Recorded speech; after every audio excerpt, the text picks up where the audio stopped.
Well, hey, okay, so, how do you want to start? What are you doing, I guess? Alright, Hey, guys. hey, Lacey. Graham. And we just decided we were going to talk, a little bit about our journey into parenthood, all the different things we've been going through the past couple of months, and just, I don't know. I guess basically the main reason we wanted to do this, or particularly me, just to help other people, because whenever you're going through infertility, it feels like you're completely alone. And that's not the case. Actually, 1 in 8 couples go through this because of whatever reason. So, we've been, I guess, trying to get pregnant for just about a year. And so, anyway, we've recently realized that Lacey has PCOS, which essentially just cysts on her ovaries, makes it difficult, long story short, for her to get pregnant. But in going through the process, it's constantly hurdle after hurdle, it seemed like. So I guess just throwing that out there for those kind of going through the process or who've also felt discouraged. We've kind of been in your shoes and still kind of going through that. So I guess to lead into what we went through, so we decided, like Graham said, in about 2 weeks' time, it'll be a year, that we were ready for this challenge. And we already knew that I had PCOS, which stands for polycystic ovarian syndrome. So I have extremely irregular cycles, and so I immediately, whenever we decided, went to my OBGYN, went through multiple tests, found out, yes, we certainly did have it, and we kind of came up with a game plan. And at first we wanted the least invasive route possible. We didn't want to spend a lot of money. We didn't want to jump to like a crazier scenario like in vitro. We just wanted to start from the bottom and figure out what we could do. So we decided this back in, it was June of 2014, and I'd actually had set an appointment in August, and things just kept happening. So 1 month I'd missed my appointment because of work, and then the following month I'd made an appointment, and I had stopped taking my birth control because I thought I'd gotten my cycle, and long story short, hadn't, so they put me back on it. And then in November, whenever we went, I was really, really excited. We told them we were going to be in Italy, and so they said, well, my doctor suggested for us just to push it off even further. So in 3 days after Christmas, we started our COVID. And keep in mind, too, at this time, so in our congregation at church, in our ward, there was 5 or so of our married friends that were all having babies.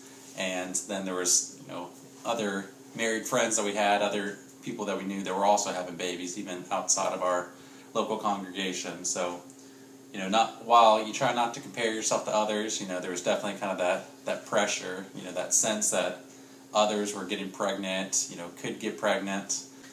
Right, and I want to say that though it was, I don't want to say it was stressful whenever people announced, but it was kind of difficult to hear because you want that for yourself personally. I never felt like angry, I guess, particularly towards people. So I don't want people to get the wrong idea of feeling like we were like upset towards them. Like, we're of course extremely happy for all of our friends and family that have had babies, and we love them. But it's just different whenever you want your own, and it's just like a dream you can't quite seem to get to. It's just a different scenario. I'll say one of the hardest things, I guess, is knowing what to say. And both when people ask you, when you're going to have kids and when you're going to get pregnant, but also, how to comfort Lacey or to, talk to other people, especially who are going through that. And so I think going through it for ourselves, it's really at least been allow us to communicate that a little bit better, have the words to better describe the emotions. We still don't have the best answer to tell people when they ask us why we don't have kids yet, or try to come up with a clever little response. But, I think it just comes day after day, finding really what works. At this point, too, it actually wasn't until, just a week or two ago that we even mentioned it to my family, and maybe a few weeks before that we mentioned it to Lacey's family, and that was actually more by accident than anything. But so back in December, we obviously hadn't told anyone, definitely wasn't planning on it, and as we were starting out on this journey and this experience, it was hard again, seeing others, taking those steps, but again, not knowing how to, convey that, how to communicate that, and not knowing really how to have answers if those questions came. And really at that point, pretty early on in the phase, not being aware of all of our options, not really having a game plan at that point. So obviously definitely kind of scary and, a little bit overwhelming. Right. So for our very first cycle, started at the very end of December and went into, obviously it waited into January. My OBGYN put me on the lowest dosage of Clomid.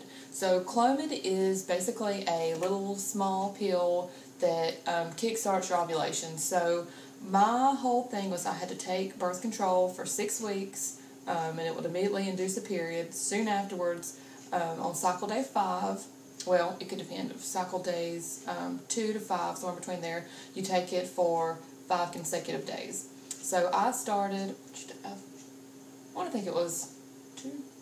Anyways, so we started and took it 5 consecutive days, and soon after that, so on cycle day 12, the big thing is you had to go get your follicle scan. So a follicle is an egg in a smaller form, so basically it hasn't evolved up to an egg yet. So you have to have it at a certain level to be able for it to attach for a pregnancy. So Graham and I went to this appointment, and the smallest they want your follicle to be is 15 millimeters. So ours just happened to be 14.6. Just what do you call it? A hair's breadth there? Anyways, a little too small. But our OBGYN was pretty supportive, gave me a shot which made me ovulate within 36 hours. All this good stuff. I was actually so excited. She said, I don't want you to be too disappointed this doesn't work. It's not foolproof. But I was over the moon, way too happy. Finally got it started. We're just, on our path, our little journey, whatever the heck you want to call it. So whenever cycle day 29, which ends, and so your cycles are 28 days. So whenever 29 comes, it actually, well, I guess it's no longer considered 29. It flips over to cycle day 1, which means you have a new period, which lets you know that you did not get pregnant. And that was one of the most just heart-wrenching and upsetting times, just because you're just so sure and ready and have all these crazy pent-up emotions, and you're super hormonal from all of the medications you're taking. So anyways, that ended up not being a go. Not very happy about it. And so, and fast forward another couple months, that would be repeated another couple times. So altogether, we would go through that 3 times, and that's usually where the doctor will draw the line. They usually don't want you to be on Clomid for more than 3 cycles. Right, because it can actually hamper fertility instead of help it. So just a few small months you can do it, and then they're cutting you off of it. And sometimes 4, but normally 3 is the case. So for us, they kind of drew the line there. And again, it was an opportunity for us to again weigh our options. We kind of felt that overwhelming sense again, because knowing that Clomid would be the most cost effective, the cheapest route for us. If Clomid didn't work, then it would mean fertility specialists, it would be more appointments, and testing and everything else that came with it. So, again, felt like we were back at square one when the Clomid route didn't work. Right, so in a really neat twist of events, my OBGYN is married to a fertility specialist. So I went from Dr. Fox to another Dr. Fox. And I really hated that transition because I'd gotten extremely close with my OB/GYN. At one point, I was really, I guess, agitated and angry that this, we had to go through this and it wasn't working. And she just told me her story into parenthood and the challenges that she had went through, and it was one of those extremely personal, touching moments. And so just several things like that. I feel like, especially like during that phase, whenever we had people that could tell us their stories or people that could offer encouragement, it's just hard to put into words like how much that helped, and how, I don't know, how being connected to somebody through that has went through a similar path, like just how much it helps you. But so and we decided, it's been a couple weeks since that point. We decided that we would, decide on the fertility route. At the same time, though, we didn't want to go into debt over this and call it a miracle, if you will. For us, we have a saying in our church: "There's no such thing as coincidence." It's where miracles really just kind of present themselves. So as we were trying to find a way that we could pay for this, we have a deductible, but we had to reach a certain amount. And when we last checked our budget, we were still $900, almost $1,000 short of that. And, it seemed as though, we still had a long way to go. Well, Lacey went back online, kind of double-checked, and I guess contacted our HR through my Bank of America payroll, and it turned out that we had actually met our deductible. And again, call it a miracle if you would. We definitely would consider that, but it meant that we didn't have to have quite as big of an expense in taking this next leg of our journey and going through the fertility route. Still going to be a little bit of an expense for us, but instead of it being the full burden, instead it's going to only be 20%, and that's going to be a nice weight lifted there. And I think too, we had talked about, we just had a lot of things going on. We talked about moving for Graham's job. We talked about getting a home. We had, of course, talked endlessly about a baby. So we were kind of trying to figure out what was our step? What did we need to go through? And I feel like whenever we found out about the deductible, it really let us know, okay, this is what we should be doing. This is available for us, and we can do it. And no time like the present. So I booked an appointment. The specialist who I'm going to see right now is at Jacksonville Center for Reproductive Medicine. They're apparently extremely busy because it was 6 weeks in advance, and the whole time just pretty much on pins and needles. So excited to go, super stressed and nervous about what was going to happen, but just more excited than anything, or I was. And so I guess at this point, we wouldn't say that we've, seen the fruits of our labor at this point. We're not here with a baby. We're not hiding in the back room. We're definitely still going through this journey. But, we can say that with a sense of optimism, because even now, with the deductible being paid, seeing friends who are going through similar experiences, or, it working for them, we have some confidence in that, even being able to share that and talk to others. And, even recently with my job, the opportunity to possibly move to Charlotte, North Carolina, to relocate, and different things like that, we found that the doctor and the fertility specialist, it's a reason to at least stay put, and, options and things that we're considering, it seems to be working well for us in our current situation. So, and for everyone going through it, we can definitely say that we can't predict the future, especially in our current situation.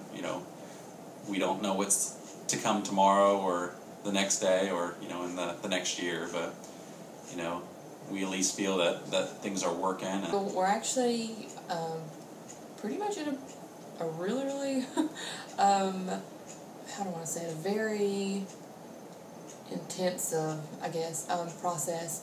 So what is going to be our next step is going to be the intrauterine insemination, which is also called an IUI. So basically, you just get things inseminated into your uterus. So, but before we go through that, our doctors put us on basically like a trial run to kind of see like what happens like with my cycle and different things. So I was going to read what are the specific things we're doing this month, and they are pretty nuts. Okay, so right now for 7 days, which is what the process we're going through at the second, having to take a pill, 10 milligrams called progesterone, which will induce a period after 7 days, sometime between day 1 and day 3.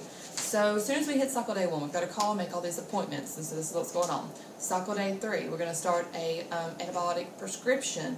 We're going to have to go and have labs, and those labs are 1, 2, 3, FSH, estradiol, and my LH levels. Then we're going to go back, cycle day, we are going back. Cycle day 5 is my hysteroscopy, my HSC. So this is going to be where dye is going to be inserted through my cervix to make sure that all my fallopian tubes are working and clear and all this good stuff. We're also going to be starting Clomid that day, so we're going to be back on that little magic pill and figure out what the heck's going on with my body. So then we're going to go back, or cycle day 10, I've got to go have more FSH levels checked again. Then we're going to go back cycle day 12, and we're going to have a follicle scan. And then we are, skip one. So then we're also going to have my labs taken for ABO, hepatitis B, hepatitis C, HIV, vitamin D, RPR, rubella immune status, vitamin B12, anti-malarian, something or other, visceral, voterus, cortisone, etc. Then we're going to have to go back again on cycle day 21, have my progesterone levels checked. So this will let us know if I have ovulated naturally. And then cycle day 29 will figure out, are we pregnant or not? And if not, we're going to go back again for a game plan. So this month is pretty much going to be nuts for us because we've got a lot of things going on, which I'm totally okay with. At least we've got a plan and we are on the ball. So I think I just feel so grateful that we're able to have a plan, and even though this has really been a pretty sucky time, it has also been a time where I feel like I specifically, and I think me and Graham too together, anytime you experience a difficult challenge, you're going to grow, and I think that we have. It's been something that has brought us to our knees in prayer, and it's been a crazy time, but it has also been one that, I don't know, we've learned a lot, or I feel like we have, and I guess we're still going to continue learning. And like I said, we don't know what's to come. We have a plan for the next month, and during that process it could totally change, or the next month could be totally different than what we had thought. But like I said, it gives us at least a sense of optimism, having some sort of plan ahead of us, and also knowing that even if things change, we have a sense that things will be okay. We're trying to do everything that we can, and while not having a sense of surety, we continue to do all that we can. I guess just that sense of encouragement as well, people going through trials specific to this with infertility or anything else. It's just that sense that I think things do seem to work out. Right. For us, I feel like at this point, the big letters out in bold are have faith. Things are not. I mean, I guess that's always the case in life. Like, things are not always going to go the way you planned it. You're not going to be able to have your own, little roadmap and everything go according to plan. There are going to be bumps along the way, but yeah, it's what we're going through now. And if anybody wants, needs somebody to talk to, or has questions, or just needs somebody to vent to, I think we are completely able to understand what you're going through, and please reach out to us. We are, we're just like a normal couple that's going through a stressful time, so we can be there if you need us. Or if you just, not going through it and still have questions. But well, hope that helps. We'll keep posted as we, keep searching for answers ourselves. Alrighty. Thanks for hanging out with us.